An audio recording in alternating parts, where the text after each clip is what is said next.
The Odyssey of a New Religion. The Holy Order of Mans from New Age to Orthodoxy by Philip Charles Lucas. Introduction.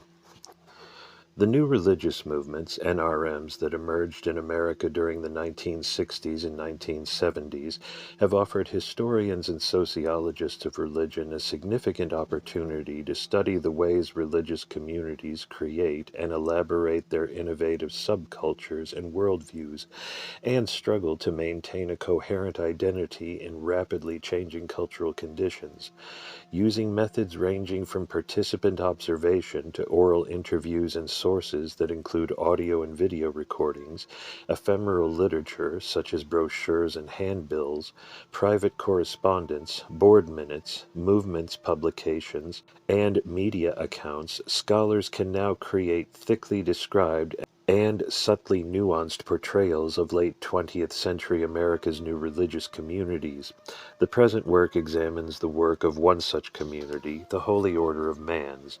Mans was a secret acronym known only to movement insiders, which had its origins in the culturally experimental milieu of mid-1960s California. The order's founder, Earl Blyton, was a middle-aged electrical engineer and social worker from New York, whose personal religious explorations had led him to the San Francisco Bay Area's flourishing esoteric subculture. Between 1949 and 1965, he had been affiliated with the Freemasons, the ancient and mystical order Rosicrucis, AMORC, a UFO research group, spiritualist churches, the Subramunia Yoga Order, and the Theosophical Society. At the height of the Haight-Ashbury counterculture explosion in 1966 through 67, Blyton began teaching a hybrid form of esoteric Christianity to a small group of young men and women who had tired of the hippie lifestyle and were searching for a coherent path of mystical enlightenment. Out of this core of followers evolved a monastic-style initiatory order that was formally incorporated on July 24, 1968. The Holy Order of Man's beliefs and practices were an eclectic combination of Western esotericism, including Kabbalism, Rosicrucianism, and Theosophy, apocalyptic millennialism, Christian monasticism, New Thought philosophy, and Tantrism. Blyton's central proclamation was that the earth was entering a new age of spiritual illumination, and that the Holy Order of Mans had been divinely ordained to prepare humanity for this golden dawn of the Spirit. The order would accomplish its sacred commission by establishing a brotherhood of spiritual adepts who would initiate the masses into the mysteries of the cosmic Christ. The movement was organized along the lines of Catholic teaching orders such as the Jesuits and the Franciscans, and spread quickly throughout the United States between 1969 and 1974, establishing mission stations and training centers in over 60 cities in 48 states. Its members took traditional monastic vows, observed regular periods of fasting and prayer, wore clerical clothing, and held all assets in common. The innovative features of the order's monasticism included its largely urban settings, its coeducational membership, its ordination of women to the priesthood, and its non-traditional assortment of spiritual practices. During the early 1970s, the order expanded its outreach to include lay families, the Christian community movement, and lay disciples, the discipleship movement, who wished to study under the Renunciate Brotherhood's auspices while remaining financially independent. Blyton also created two celibate sub-orders, the Immaculate Heart Sisters of Mary and the Brown Brothers of the Holy Light, as intermediate training steps, in which students spent a year dedicated to charitable service, missionary outreach, and Marian devotional practices. Blyton died unexpectedly in 1974, and after several turbulent years of interim leadership, was succeeded as the group's Director General by Andrew Rossi, one of his earliest disciples. The movement's combined membership peaked at about 3,000 in 1977, and began to drop off quickly following the Jonestown mass suicide of November 1978. Like many of the period's new religious groups, the Brotherhood was labeled a cult by the anti-cult movement and received increasingly hostile treatment from both local and national media. This was a traumatic turn of events for a group that had carefully cultivated a benign public image and had been the focus of friendly media attention because of its charitable service activities. In response to the negative publicity, growing member defections, and a precipitous drop in recruitment rates, and because of internal changes in belief, the movement's leaders decided to move the order away from its New Age and Rosicrucian theosophical identity toward a more traditionally Christian self-representation. The Brotherhood also contracted into about 10 large centers in the United States and Europe and shifted its focus from initiatory attainment to the creation of exemplary spiritual communities. These communities sought to rediscover and preserve the authentic cultural traditions of ancient Christianity. They celebrated seasonal religious festivals, practiced folk arts and crafts, and established alternative schools wherein children could be indoctrinated into the group's worldview and protected from the alleged corruptions of late 20th century American life. Director General Rossi, during his ongoing study of the Christian tradition, underwent a personal religious conversion to Orthodox Christianity in the early 1980s. Rather than leaving the order to join an established Orthodox jurisdiction, however, he decided to orchestrate a gradual process in the group by which its key identity markers were dropped and replaced with Orthodox doctrines and practices. This process was completed in 1988, when about 750 members of the Brotherhood were baptized and received into the autocephalous Orthodox Archdiocese of Vassiloupolis, Queens, New York, by Metropolitan Pangratios Vrionis. The order changed its name to Christ the Savior Brotherhood, CSB, and joined its lay and renunciate branches together into conventional parishes governed by local priests and deacons. CSB now conceives its purpose to be the conversion of America, and especially New Agers, to Orthodoxy before the imminent Last Judgment. The order's emergence, expansion, and transformation constitute a powerful story of American primitivism, communitarianism, folk mysticism, and millennial idealism. It is also an illuminating account of the human struggle to create a viable religious worldview and identity in a time of radical cultural upheaval. As such, the order's history stands on its own terms as a narrative set within the social, political, and religious distortions of late 20th century America. However, precisely because the order's cultural and religious elaboration is so embedded in its larger historical context, this study pays close attention to the rapid shifts and dislocations in American society between 1965 and 1988, particularly as these changing conditions alternatively supported and threatened the nation's new religious communities.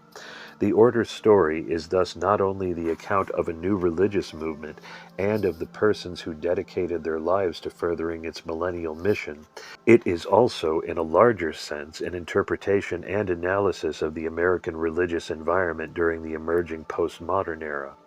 The order's radical transformation also raises significant theoretical issues for scholars of NRMs. The first of these issues concerns the seeming unimportance of movement ideology for maintaining strong member commitment.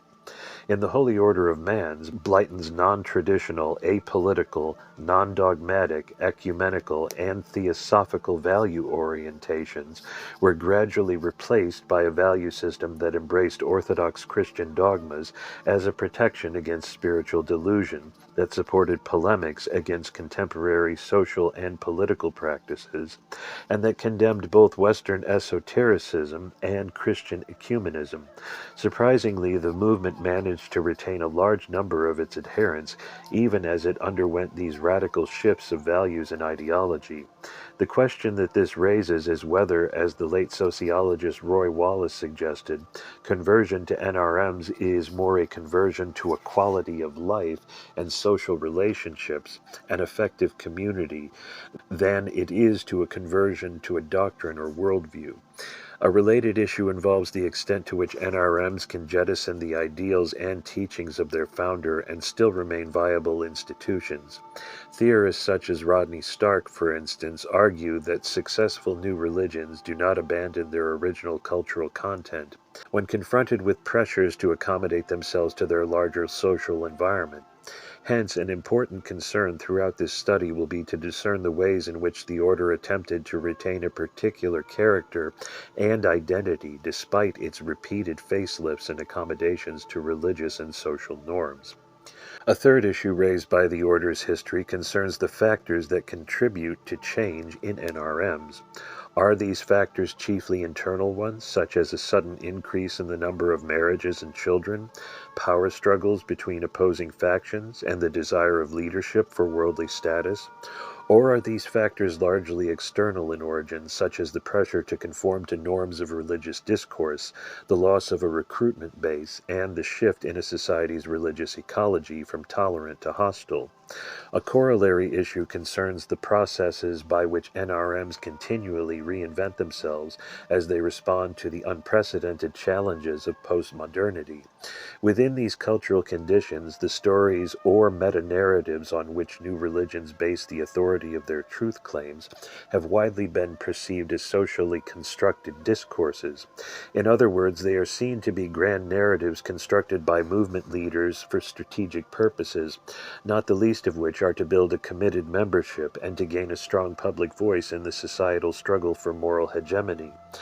The religious authority of these movements' truth claims is therefore radically relativized in the postmodern era, leading to a situation in which all new religious perspectives are accorded a right to exist, yet none can convincingly establish, that is, to society at large, that they are anything other than a new attempt to achieve wealth, influence, and followers for movement leaders. Closely allied to these generalized conditions of radical pluralism and skepticism is what Jean Baudrillard has termed our era's domination of simulation. For Baudrillard, this signifies the tendency of contemporary culture to mediate all experiences through images and to dissolve the requirement that these images have any verifiable relation to the world they represent. As these simulations come increasingly to dominate our society through their mass production and distribution in the media, Baudrillard contends people become caught in a web of random images that more and more insulate them from their own psychological and historical reality.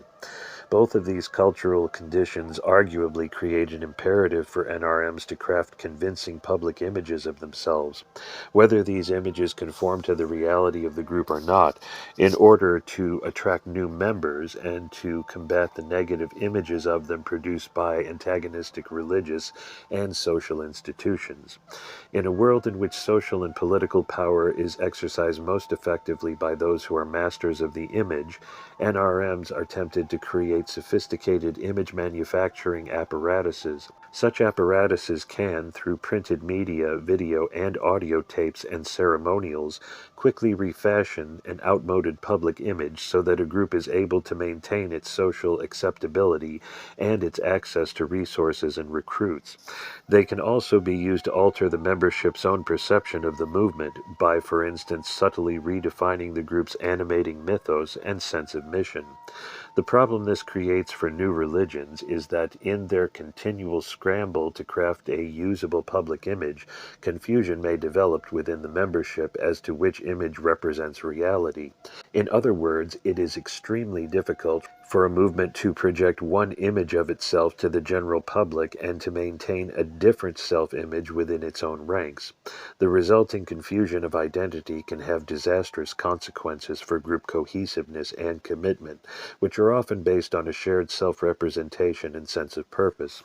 In addition, the awareness that a group's public self-representation is essentially a media construct, alterable when the need arises, can engender an air of skepticism and querulousness within a movement's membership.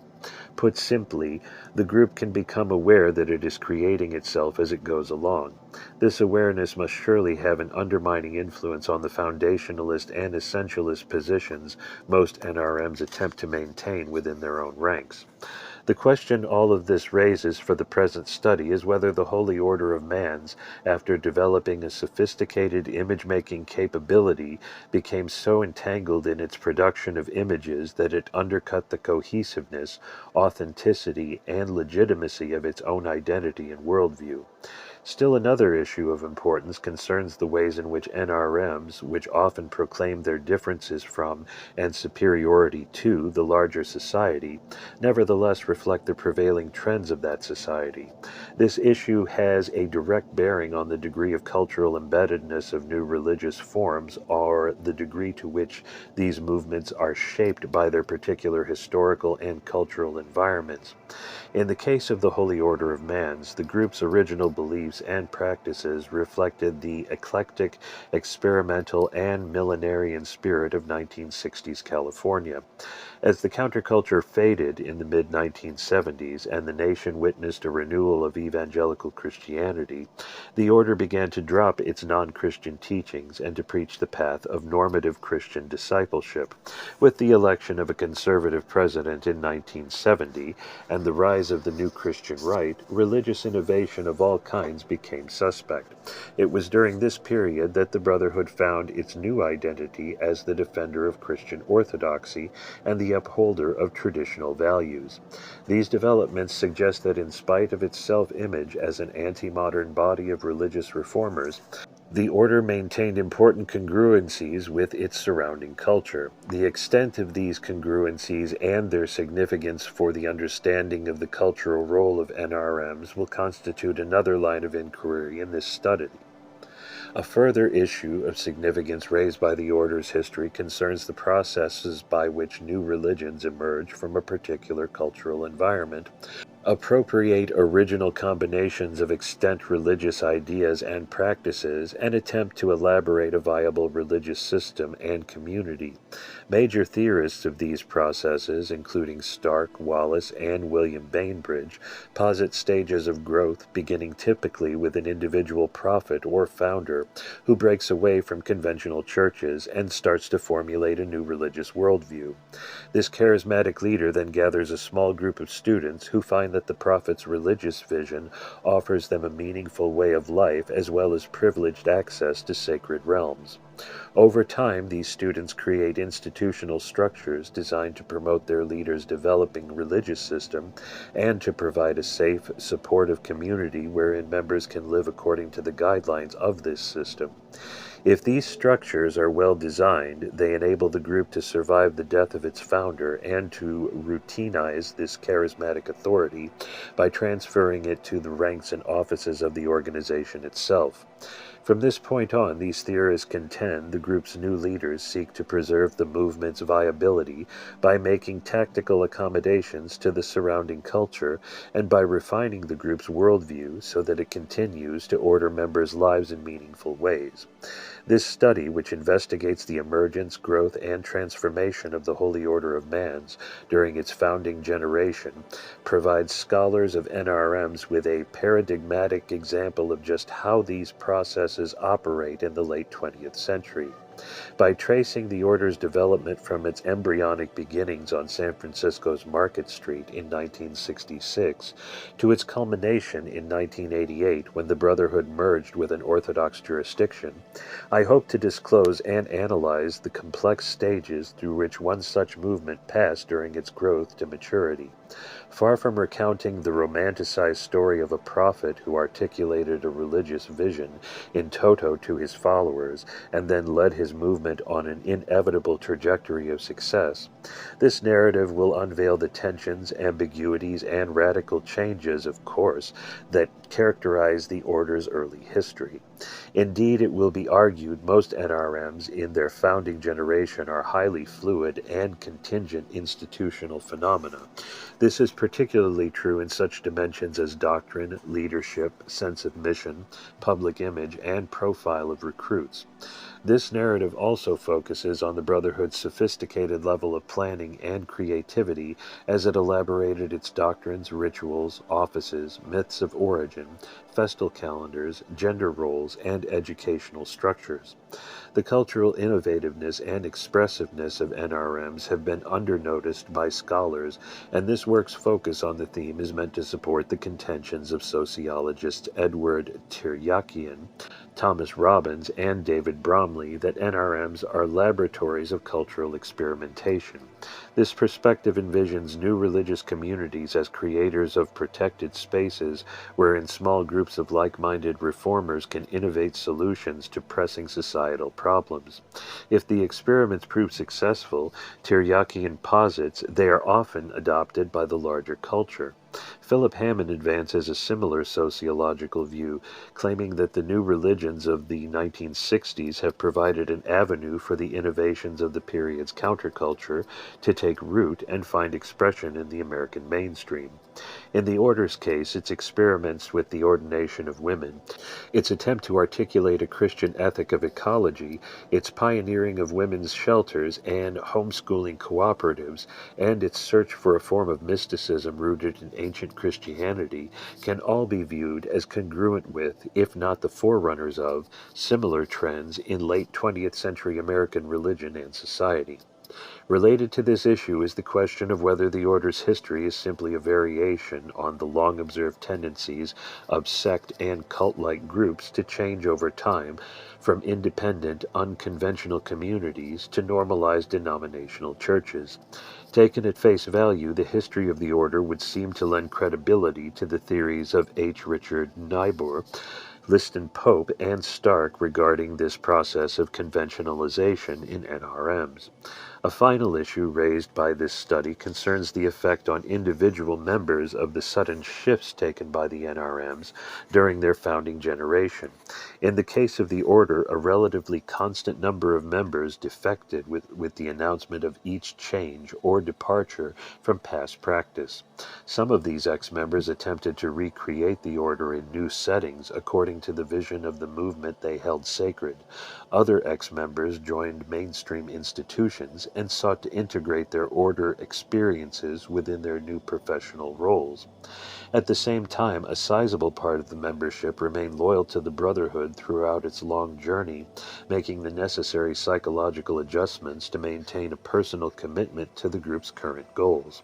The response of individuals to the Order's confusing changes of persona opens a related inquiry into the way NRMs manage dissent within their ranks and attempt to maintain a highly conformist mode of thinking. This conformism includes, in Irving Janis's formulation, a belief in the inherent morality of the group, shared rationalizations for questionable actions, self-censorship by members holding divergent views, and strong sanctions for those who challenge the prevailing group consensus. The Order's history in this sense provides a case study of the different ways that individuals in new religious communities respond to pressures to conform and the psychological consequences of this conformism. Although these theoretical issues have a sociological focus, this study treats the Holy Order of Mans as a substantively religious phenomenon. That is, to rephrase Catherine L. Albanese's formulation, as a way that creative individuals have sought to locate themselves in time and space with regard to sacred and profane powers, meanings, and values, so as to gain personal empowerment in everyday life and a sense of harmony with society and cosmos. Thus, although the work explores such social dimensions as recruitment, defection, intra-group relationships, and the interrelations between the Order and the larger society, it does so within the broader context of the movement's thoroughly religious worldview and striving. By keeping this religious dimension firmly in the foreground, I hope to present a more nuanced and balanced analysis of the group that could be obtained by a study of its social dimensions alone. Finally, this history of the Holy Order of Mans constitutes a thickly described case study of an under-noticed but widespread variety of popular religion in America, the mystery school's secret society, exemplified by such orders as the Freemasons, the Oddfellows, and the AMORC. and examines the ways such societies provide religious meaning and identity for ordinary Americans. It also expands the pool of groups studied by scholars of NRMs beyond the set that has, until now, received the most attention. This set includes the Unification Church, the International Society for Krishna Consciousness, the Family, formerly the Children of God, Scientology, the People's Temple, and the Meher Baba movement. A word should be said concerning the methods, sources, and approach employed in this study. In my narrative treatment of the Order's history in the first 6 chapters, I have sought to present an empathic, non-hostile account of the group's beliefs, rituals, and cultural elaboration. I was especially interested in tracking the dimensions of the movement that were most susceptible to change, such as its doctrines, sense of mission, internal organization, gender roles, self-representations, and attitudes toward the larger culture.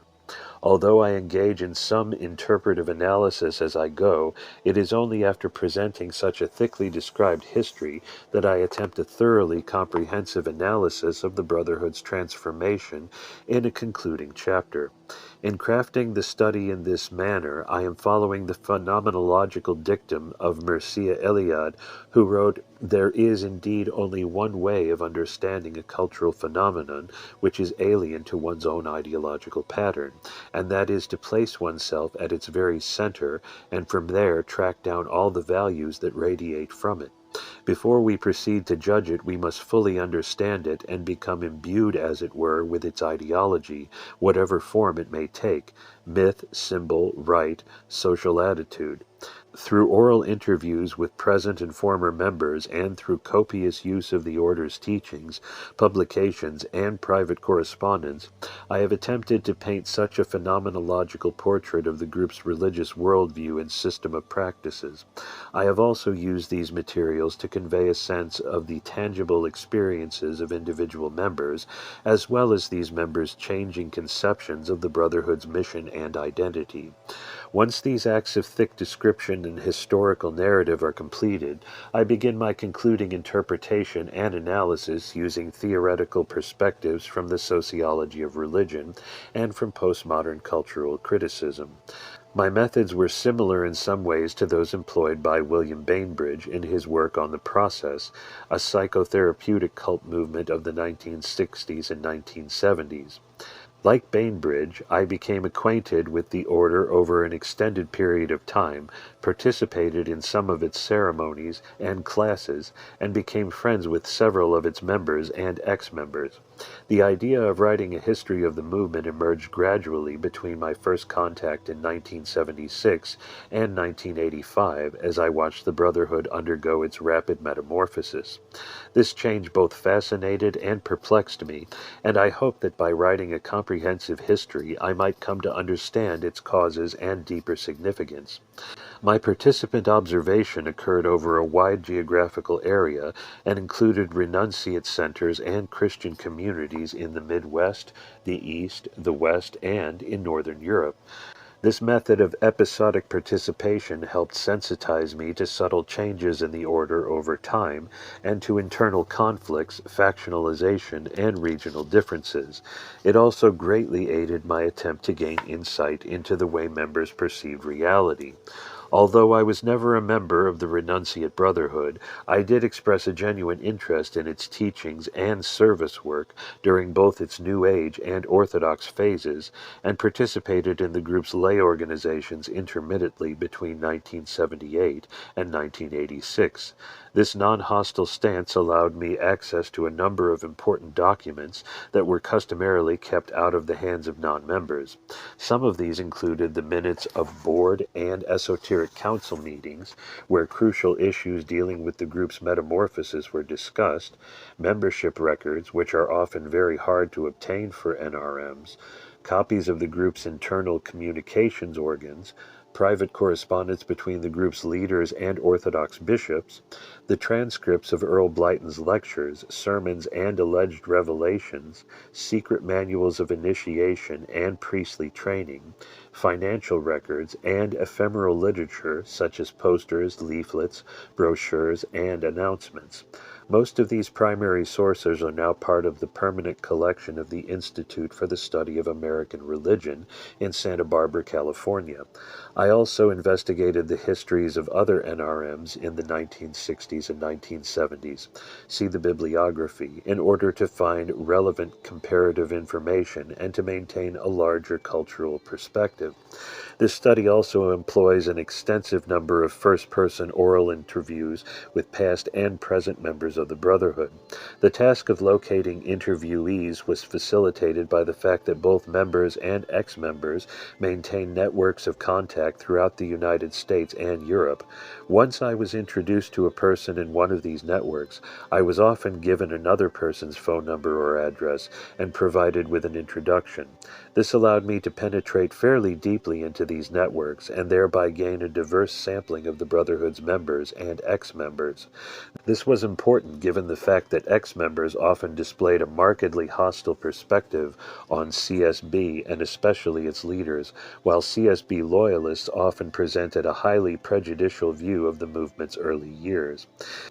In addition to making a concerted attempt to interview a roughly equivalent number of members and ex-members, I also sought to interview a representative number of participants from different geographical regions, different periods in the Order's history, different statuses within the group's power structure, different age groups, and different genders. By interviewing these different classes of members, I was, I hope, able to gather a wide cross-section of perspectives and insights, and thus to compose a more balanced, nuanced, and comprehensive portrait of the group's history. Nevertheless, certain pitfalls await the unwary user of interviewed data, and it is important to discuss these here. Retrospective accounts of members or ex-members are fundamentally interpretive and greatly influenced by the respondent's present aims, motives, loyalties, and commitments. If, for instance, an ex-member had joined a recognized Orthodox jurisdiction, his or her recollections tended to stress the unconventional and allegedly uncanonical manner through which the group had entered into Orthodoxy. CSB loyalists, on the other hand, stressed the continuity with the Brotherhood's past, especially its enduring sense of community that the movement's process of entry into Orthodoxy had allowed it to maintain. These loyalists also tended to downplay the importance of strict adherence to Orthodox canons and to question the spiritual legitimacy of conventional Orthodox bishops. Ex-members who had left the movement during the early mid-1970s tended to portray Earl Blyton as a great initiate, healer, and spiritual guide, and to criticize Andrew Rossi as a weak student of Blyton's who had succumbed to social pressures to conventionalize and to his own ambitions for status via other religious leaders. Those who had remained with the Brotherhood throughout its journey to Orthodoxy, on the other hand, were more forthcoming about Blyton's failings and more inclined to rationalize Rossi's questionable actions as for the good of the order.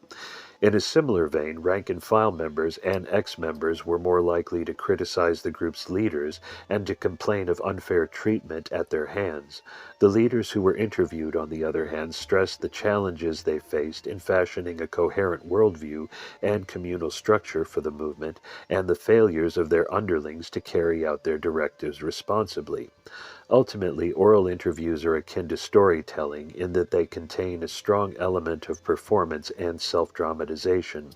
This performative dimension means that recollections of the past are sometimes embellished with features that may have occurred only in the respondent's imagination, or that express more what a person wished had happened than what did happen. To deal with these problems, I cross-checked whenever possible the accounts of members with those of ex-members, as well as with the documentary evidence. My use of a wide variety of sources has, I hope, allowed me to examine the various dimensions of the Order's history within the context of its overall lifestyle and religious worldview. The use of first-person accounts especially has enabled me to present the group's members as rational, feeling subjects who freely committed themselves to a religious vision and community. This avoids the pitfalls of books written by hostile outsiders and apostates, which inevitably portray movements as sinister, inauthentic, and exploitative, and members as helpless victims of mental kidnapping or brainwashing. Although certain of the order's leaders were arguably guilty of exploitative, hypocritical, and self-serving behaviors, this should not blind one to the overall religious sincerity of the Brotherhood's participants, or to the free, creative agency these members exercised while participating in the group's activities. The nature of this group as a school of esoteric initiation raises important ethical issues concerning the use of secret documents and the public discourse of private initiatory rites. Both the members and ex-members I interviewed were informed of my intention to publish excerpts from these documents, and none of them expressed alarm at this prospect, provided this was done fairly and respectfully. I ultimately decided to use only enough excerpts from the Order's secret teachings and initiatory rites as was necessary to convey the distinctive quality of the movement's worldview and spiritual system. Some members agreed to forward materials or to talk with me only on the condition that their identities remained anonymous. I have, of course, respected these conditions. The desire for such anonymity is understandable given the fact that CSB and several spin-off organizations are still in existence. In addition, most of the persons who participated in the Order's history are still alive and maintain relationships with both members and ex-members. As in any family or religious community, there are secrets and confidences best left undisclosed, and I have endeavored to respect the sensitivities of members and their families concerning such matters whenever possible. From one perspective, the history of the Order can be viewed as a sophisticated text that is open to multiple levels of interpretation and meaning, depending upon the period one is examining and the issues one chooses to highlight. Each person who was involved in the group's history attempted to interpret this text in a way that legitimated his or her participation and thereby enhanced his or her sense of personal significance. Although the overall process of movement interpretation was dominated by its leaders, particularly Earl Blyton and Andrew Rossi, it was a process in which all members made a contribution. Thus, in my own attempt to interpret the text of the Order, I am dealing with an ever-shifting, multi-layered phenomenon that finally eludes definitive interpretation. This does not, however, mean that valuable insights into the historical development and cultural significance of NRMs cannot be gained from a study of the Holy Order of Mans. On the contrary, the Order's history illuminates considerably the processes of growth, change, self-representation, and cultural expressivity in late 20th century America's new religions, and provides clear indications of their larger cultural role. Chapter 1. Prologue to a Holy Order. In 1963, a solitary, frail, middle-aged man began attending the Sunday worship services of the Christian Yoga Church at 3575 Sacramento Street in San Francisco. The typical Sunday service at this time included Christian devotional hymns, reading from the New Testament, the Bhagavad Gita, and the Upanishads, and a sermon that related themes from Christian and Hindu mysticism. Occasionally, after the formal worship was over, a teacher would offer instruction on subjects ranging from proper breathing to yoga philosophy. The church's blending of Hindu and Christian doctrines and its emphasis on the practical application of spiritual principles in everyday life seemed to strike a responsive chord, and the stranger soon became a regular participant in the congregation's Sunday activities. Though generally disinclined to discuss his past, the balding, white-haired man came to respect the church's two leaders, Father Subramaniya, Robert Hanson, and Father Hilarion, Crane Kirkbride, and took them into his confidence. He was, they learned, deeply demoralized because of debts and lawsuits stemming from the destruction by fire of the San Jose area church he had started in 1971. Homeless, in failing health, and on the verge of a mental collapse, the troubled stranger appealed to the Christian Yoga Church for help. As part of its expansion in the early 1960s, the church had purchased the old Nevada Brewery property in Virginia City, Nevada, and was busy transforming it into a monastic retreat center. Father Subramaniya, moved by the older man's plight, and perhaps hoping that his mature presence would be a steadying influence at the fledgling monastery, offered him the opportunity to live there without being placed under full monastic vows. As part of his regimen of physical and spiritual therapy, he would observe extended periods of fasting and silence, help in the remodeling of the building, and receive advanced instruction in yogic disciplines. Subramania's offer was accepted with gratitude by the ailing man, and would not be forgotten once his recuperation and training were completed. At the time of his death in April 1974, this indigent stranger, whose full name was Earl Wilbur Blyton, had become the respected Director General of a non-denominational religious order with over 71 mission stations throughout the United States and Europe. His movement had enrolled over 2,000 renunciate and lay members in its 6 years of operation, and had garnered earnings of $1.2 million in the year prior to his passing. A good number of the group's first recruits had been homeless indigents off the streets of San Francisco. Earl Blyton's rehabilitation took place within a decade, and cultural context whose dominant themes were in significant congruence with the vision animating his religious enterprise, called the Holy Order of Mans. One of the central concerns here will thus be to uncover the historical play of perceptual categories, cultural movements, material circumstances, and social forms of life that constituted the conditions of possibility out of which this non-traditional religious order could emerge and flourish. Key dimensions of the movement, such as its avowed mission, internal discourse, public self-representation, basis of authority, and construction of gender roles, were influenced to a considerable degree by these historical contingencies. Yet, as we will see, the movement was forced to make radical alterations in these dimensions, alterations that would controvert much of its original thrust and character, once these conditions had changed. To disclose the earlier constellation of historical and cultural conditions, we look first at the 1960s, one of those hazardous, precious, fluid moments in history termed by Paul Tillich a kairos, when unique opportunities arise for the establishment of new social and religious patterns of life. Then we progressively narrow the focus to the state, city, and neighborhoods within which Earl Blyton made his initial attempts to build an initiatory religious community. At that point, the narrative itself can begin to unfold. Sociologist Robert Bellah had argued that the most important development in the 1960s was a massive erosion of the legitimacy of American institutions, business, government, education, the churches, and the family, among the nation's populace. He interprets this widespread disaffection as a rejection of the two historical bedrocks of the American way of life, utilitarian individualism and biblical religion. The inability of these cultural underpinnings to provide a meaningful pattern of personal and social existence for a growing segment of the population led to what Bellah called a crisis of meaning, a religious crisis. As a result of this collective questioning of inherited values, beliefs, and practices that had long been devalued by the predominant culture began to receive widespread consideration. Within the burgeoning youth counterculture in particular, mass experimentation started to occur in the spheres of personal feelings, sexuality, gender roles, lifestyles, and social organization. In the realm of spirituality, there was a new demand for immediate, transformative religious experiences, experiences that conventional sects and churches seemed hard-pressed to provide.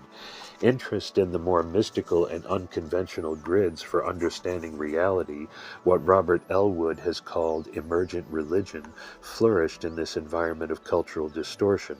Mantic systems such as astrology, tarot, and the I Ching became commonplaces within the counterculture, and books on Native American spirituality, Eastern religions, and the Western esoteric tradition were de rigueur reading in college campuses and communal farms. For those who chose to remain within the Judaic or Christian traditions, interest in Kabbalistic texts, the apocryphal books of the Bible, Gnosticism, charismatic gifts, and monastic spirituality increased, along with the sense that mainline religion in America had lost contact with the wellsprings of its sense of the mysterium. Another important theme that cultural historians have emphasized about the decade of the 60s was a shared sense that history with a capital H had come down to earth, drawing with an irresistible force those disenchanted with the American dream into the adventure of cultural reconstruction. This powerful sense of destiny, of momentous change in the offing, drew thousands of youths together in hip neighborhoods and communes where, freed from the oppressive prescriptions of the dominant society, they could pursue their personalized utopian visions. Nowhere was the expectation of radical cultural transformation more keenly felt, it was claimed, than in the state of California, whose sun-drenched beaches, fertile coastal valleys, rugged mountains, and harsh deserts had long been associated in the public mind with creativity, experimentation, and the living out of utopian dreams. The social historian Robert V. Hine discovered that between 1850 and 1950, more utopian colonies were formed in California than in any other state in the country. Sandra Frankel, in her study of turn-of-the-century California religions, observed that the state in its founding era provided a supportive context for the spread of unconventional religious ideas and lifestyles. With an early demographic makeup of predominantly young, restless, single fortune hunters rather than householders and families, strong church commitment was rare and laissez-faire denominationalism was prevailing norm. In this unsettled and tolerant atmosphere, a distinctive style of religious belief and praxis developed.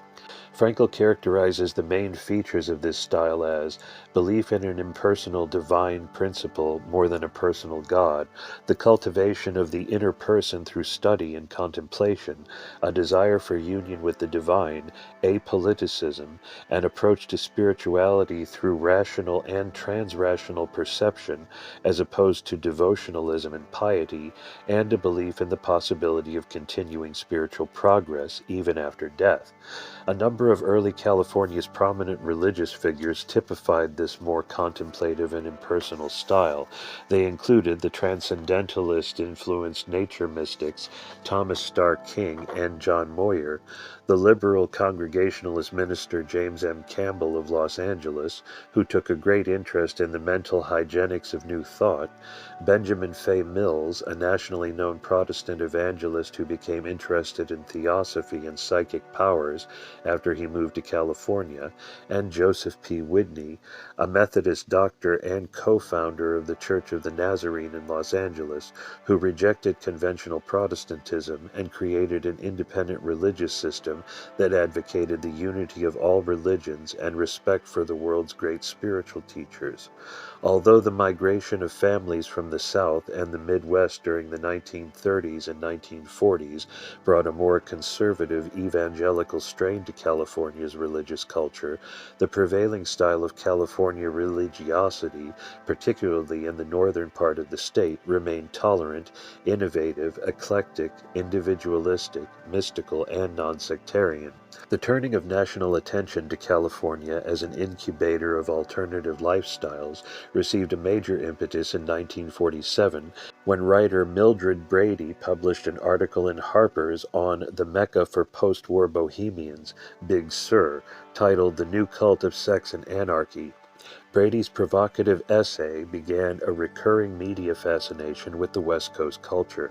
This fascination was epitomized by a special 1962 issue of Look magazine, which suggested that California, with its beat movement and emerging youth culture, was developing a new kind of society and a new kind of human person adapted to its challenges and complexities. In 1963, social critic Remy Nadeau predicted that California was becoming the wellspring of American culture, the forcing house of national character. A second look special issue on California, 1966, likened the state to a viewfinder through which the rest of the country could see its future. The themes of that future were youth, revolutionary change, inner exploration, psychology, and the human potential movement. Social historian William Irwin Thompson, in his rambling 1971 essay on cultural transformation, At the Edge of History, agreed with this appraisal. He declared California to be the nation's new cultural broker, a testing ground of what lay in store for the growing suburban subculture of post-industrial America. With its loose, mobile, and unstructured lifestyle, its openness to innovation, imagination, and creativity, and its unwillingness to be anchored by precedents from the past, California had become the world's vanguard of historical change. There was concrete evidence to support these seemingly exaggerated claims. The most populous state in the country, California's economy accounted for about 12% of the nation's gross national product by the latter half of the 20th century. A mecca for actors, writers, musicians, painters, architects, and designers, it was arguably the country's major producer of culture and entertainment.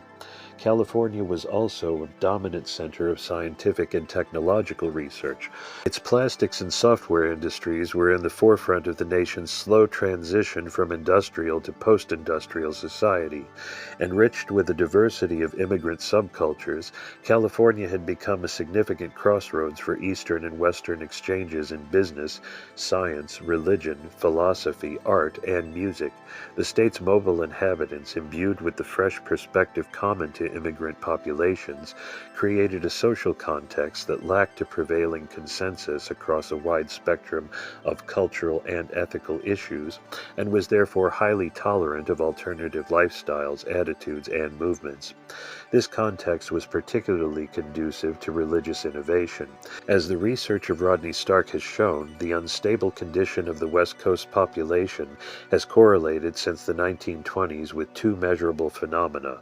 One, a much higher percentage of the West Coast population are unchurched or rarely attend public religious worship than is the case in other regions of the country, and two, more new religious movements, NRMs, originate on the West Coast than in any other region. Indeed, during the 1970s, out of every 3 American NRMs had its headquarters in California. Jacob Needleman, in his 1970 study of California's new religions, observed that the state's population seemed instinctively drawn to an integrated view of nature, God, and humanity, and did not exhibit the sort of intellectualism found in the eastern cities, an intellectualism rooted in European acosmism and its accompanying sense of the human mind as autonomous and outside nature. Perhaps not surprisingly, this fluid and innovative cultural milieu was particularly attractive to men and women of an independent and experimental religious temperament, the type of dynamic, impatient, and charismatic figures around whom followers instinctively gather. In 1960s California, these figures could be found aplenty. Two who would become prominent as the decade progressed, Michael Murphy and Richard Price, set out from San Francisco in the summer of 1961 to visit the Irish author Gerald Heard at his Santa Monica cottage. The two friends had been directed to Heard by the English author and visionary Aldous Huxley, who was now also a California resident. Huxley, in correspondence, had taken an interest in their idea of creating a conference center dedicated to the exploration of human potential on the Murphy family's property at Big Sur. Heard welcomed the two visitors and expressed enthusiasm for their project. He then dominated a lively conversation that wove evolutionary theory, biology, theology, and philosophy into his vision of an imminent, huge transformation of the human species. Heard speculated that humanity was at a turning point in its evolution and could be saved from self-destruction only by a psychological revolution, Such a revolution would be supported by new visionary institutions like the one proposed by Murphy and Price. The two entrepreneurs returned to Big Sur and within a few years had turned their conference center called the Esalen Institute into a flashpoint for what Murphy called the consciousness revolution. The Institute sponsored workshops that explored such innovative therapies as Gestalt, Rolfing, Feldenkrais, and bioenergetics, and hosted a constant stream of lectures by such influential 20th century thinkers as Alan Watts, Abraham Maslow, Joseph Campbell, S.I. Hayakawa, Ken Kesey, Norman O. Brown, and Paul Tillich. On March 2, 1961, several months before the conversation between Murphy, Price, and Hurd, the first official meeting of a group called the Science of Man took place in San Francisco. The gathering, which included men and women, scientists, psychologists, doctors of divinity, teachers, attorneys, and other professionals, developed out of a common concern for the troubled condition of modern Christianity and a desire to see what could be done to improve it. For almost 5 months, the group met 2 to 3 times a week, discussing both the strengths and the limitations of Western and Eastern approaches to spiritual development.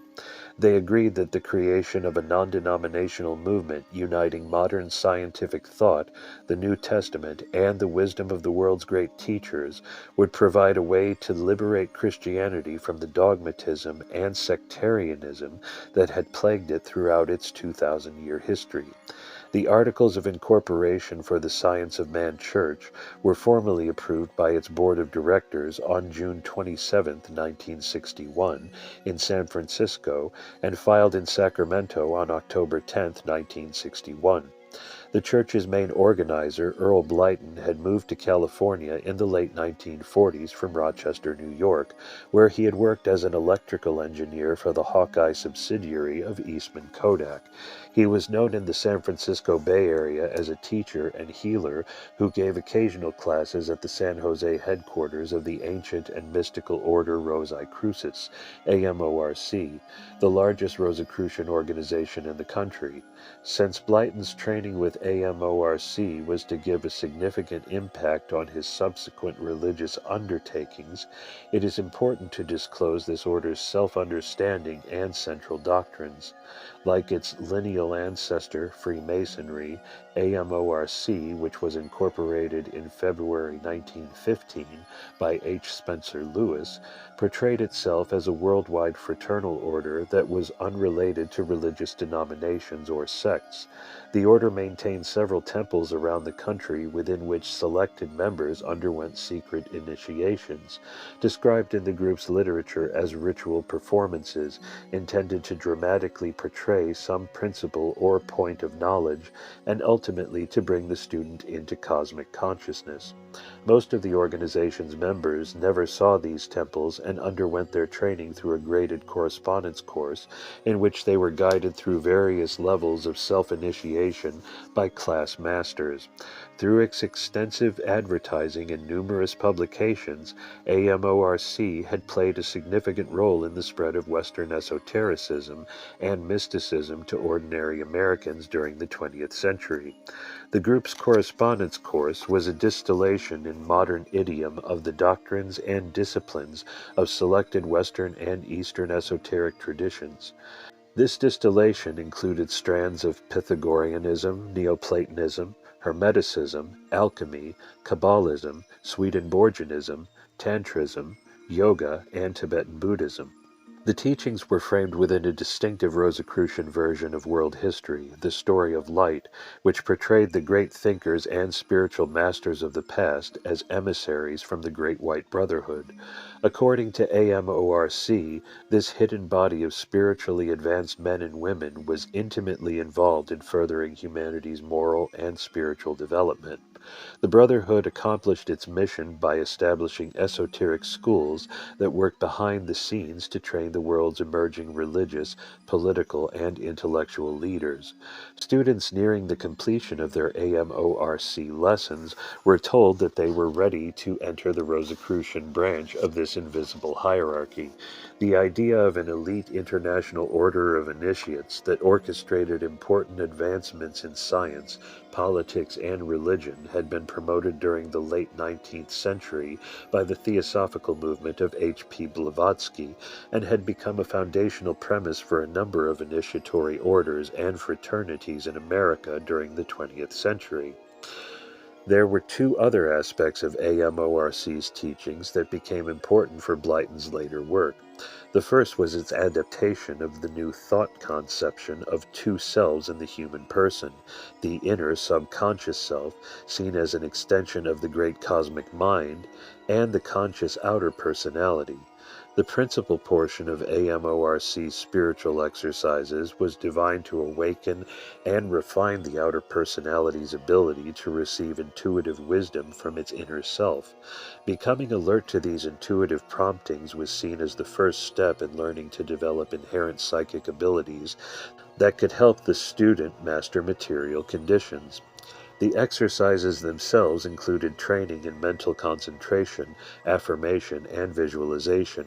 They also included yogic breathing techniques and the use of such primary symbolic forms as the circle, square, triangle, and cross in mental imaging. All of AMORC's teachings on psychic development were set within a larger perspective of cosmic evolution that envisioned human souls reincarnating at 144-year cyclic intervals. As part of this evolutionary process, special soul groups would sometimes return together to complete unfinished work from previous incarnations. A second important element of these teachings for Blyton was their discussion of the body's psychic centers, or chakras, a term borrowed from Indian Tantrism. The lessons describe the chakras as those parts of the body where the energy frequencies of the soul are toned down to combine with the body in a usable form. Exercises using special vowel sounds were given to visualize these centers, the three most important of which were said to be located near the pituitary body, the pineal gland, and the solar plexus. The condition of these chakras could be diagnosed spiritually through viewing the aura, described as a field of radiation surrounding the body. The colors within this aura purportedly gave an indication of which chakras were in need of strengthening or balancing. Blyton's Science of Man Church, which moved to San Jose in early 1963, never attracted more than a small coterie of followers. Although the reasons for this are unclear, it appears that Blyton somehow came into conflict with AMORC, which exercised hegemony over the esoteric subculture of the Southern Bay Area. The exact nature of this rift has not been documented, but a number of versions found their way into the mythology that developed around Blyton after the establishment of the Holy Order of Mans. Some of these stories spoke of the high initiatory status of both AMORC and the Rosicrucian Fellowship of Oceanside, California, and of the jealous unease that grew within their respective hierarchies as a result of his demonstrations of spiritual mastery. Other versions claim that the conflict had to do with the centrality Blyton accorded the figure of Christ in the Earth's evolution. Still another story pictured the Rosicrucians forcing Blyton to leave town because he wanted to teach secret AMORC material publicly. What is known with certainty is that sometime in mid-1963, the Science of Man Church burned down, dispersing Blyton's congregation and leaving him deeply in debt. It was in the aftermath of this traumatic event that he was taken in by the Christian Yoga Church for a period of recuperation and contemplative training at their recently established monastery in Virginia City, Nevada. The church's founder, Robert Hansen, was a California native and former leading dancer for the San Francisco Ballet Company. While in his early 20s, Hansen had traveled to Sri Lanka as the head of an American Asian cultural mission. Once there, he decided to pursue the life of a wandering ascetic, practicing austerities and yogic disciplines in the caves of Jelani in the island's central jungles. After 2 years, he reportedly met a master who initiated him into Shaivite Hinduism, gave him his spiritual name, Subramania, and sent him back to the West. He spent the next 7 years traveling around the western United States and exploring the teachings of such non-traditional religions as Christian Science, Theosophy, the Science of Mind, the Self-Realization Fellowship, Unity, Religious Science, and Spiritualism. The religious system Hansen subsequently formulated united elements of these teachings with Shaivite Hinduism and was articulated in a language accessible to those from conventional Christian backgrounds. Subramania began teaching his first group of disciples in a small Bush Street apartment in San Francisco during 1958. By the early 1960s, the movement had expanded enough to purchase a larger building on Sacramento Street and the monastery in Virginia City. During his stay at the monastic retreat, Blyton received specialized training in Kriya Yoga. This tradition used breathing exercises, concentration, and chakra manipulation to bring the student to the central initiations of Subramunia's path, illumination, which was described as a powerful experience of divine light, and self-realization, which dignified transcendence of the 7 subtle veils or bodies that created the ego's sense of duality and an experience of complete identification with the divine self. Since Subramunia's avowed purpose was to facilitate in his students this direct, unitive experience of pure consciousness, he eschewed dualistic devotional exercises and advocated a kind of total dissociation from the body and the emotions.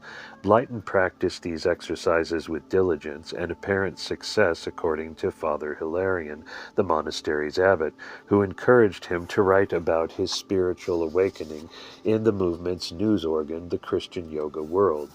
The piece that resulted spoke of a dramatic experience in which Blyton had felt a powerful light energy descend through his brain and flood his body. The Christian Yoga Church understood its mission within a millenarian perspective that envisioned the imminent dawning of a new age of spiritual enlightenment and the need to transmit Subramunia's teachings to key world leaders, those who would play an important part in the evolution of New Age thinking. The young people of America, in Subramunia's view, were part of a reincarnational migration from the East into the West, and therefore particularly receptive to the Shaivite path of self-realization. Those who received his initiatory training, the teacher claimed, would become leading players in the unfolding planetary transformation. Blyton regained his strength quickly in the peaceful monastic setting. He spent much of his 4 months in Virginia City fasting, meditating, chanting from the Upanishads, working with the other monks on the renovation of the brewery building, and observing extended periods of silence. He wore a brown monk's robe, other monks wore a red robe, spoke infrequently of his past, and was generally cooperative. The monks he associated with took novitiate vows for 3 months, during which they could withdraw at any time.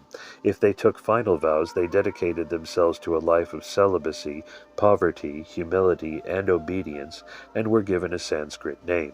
These life-vowed monks were expected to donate all their worldly possessions to the Subramunia order and to hold all things in common. These students who were not inclined to a life of ascetic rigor could attend weekly classes and receive the 108 lessons in the Church's correspondence course. During the period he worked with Blyton, Abbot Hilarion discovered that the energetic, fast-talking, and intense older man had decidedly eclectic interests. These included Christian mysticism, Gnosticism, Western esotericism, Theosophy, New Thought, and Spiritualism. Blyton also showed natural ability for such psychic endeavors as charismatic healing and astral projection. On several occasions he was admonished by his teachers against becoming excessively concerned with what they considered to be lower psychic phenomena that could distract him from the sublime goal of union with the divine. Having studied under a number of teachers, Hilarion recalled, Blyton clearly had an intention to be himself the source of a tradition, to be regarded as a teacher. The incompatibilities between Blyton and Subramunia were twofold. The first related to Blyton's strong social concern and orientation toward practical service work among the poor and homeless. Subramunia's movement, in accordance with its Eastern monastic focus, tended to retreat from the world and to dedicate its full efforts to the training of what Max Weber has termed religious virtuosos, those who rigorously pursue a traditional monastic rule. The second incompatibility related to Blyton's personal, almost evangelical devotion to the figure of Christ, and to his willingness to embrace conventional forms of Christian theological discourse and worship. This Christocentric orientation may have been the result of Blyton's early religious training. His mother, a pious Free Methodist, took him to highly charged charismatic religious services during his childhood. He was also exposed for a long period to Roman Catholicism, the religion of his first wife. Former students remember that he always spoke of this tradition with respect. Subramunia, on the other hand, was a dedicated Shaivite, devotee of Shiva, whose primary interest was to implant both the cultural and religious dimensions of Shaivism in the Western world.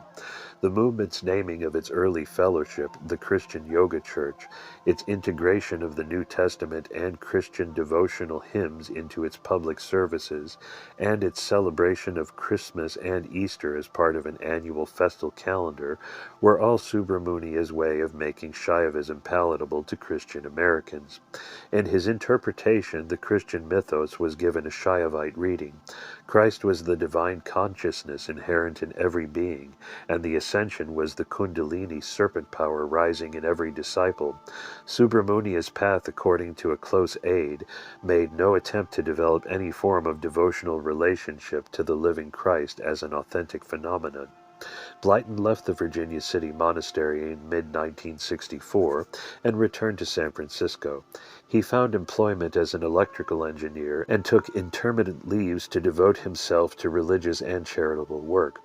One of these projects entailed renting an inexpensive suite in a Polk Street hotel where he helped prison parolees and probationers find employment. By August 1965, Blyton was conducting Sunday morning worship services and Tuesday and Thursday evening classes in his studio apartment on Geary Street. The small group of people that attended these functions consisted mostly of middle-aged professional and clerical workers who were interested in mystical Christianity and New Thought metaphysical teachings. During this period, Blyton moved freely throughout San Francisco's esoteric subculture, befriending teachers like Mother Christney, Cora Enright of the Himalayan Academy, Joe Miller of the Theosophical Society, and Samuel Lewis, a Sufi murshid, who would become the Holy Order of Man's first director of spiritual education. The aging esoterist might never have attracted more than a handful of followers had there not occurred in San Francisco between 1965 and 1967, one of the most mysterious cultural moments when a subpopulation coalesces suddenly in time and space, ready to cast aside all that is secure and familiar to create a new society. In retrospect, it is clear that the birth and rapid growth of the order in the latter half of the 1960s was made possible only by the large transient hippie population that engulfed the San Francisco Bay Area at the time.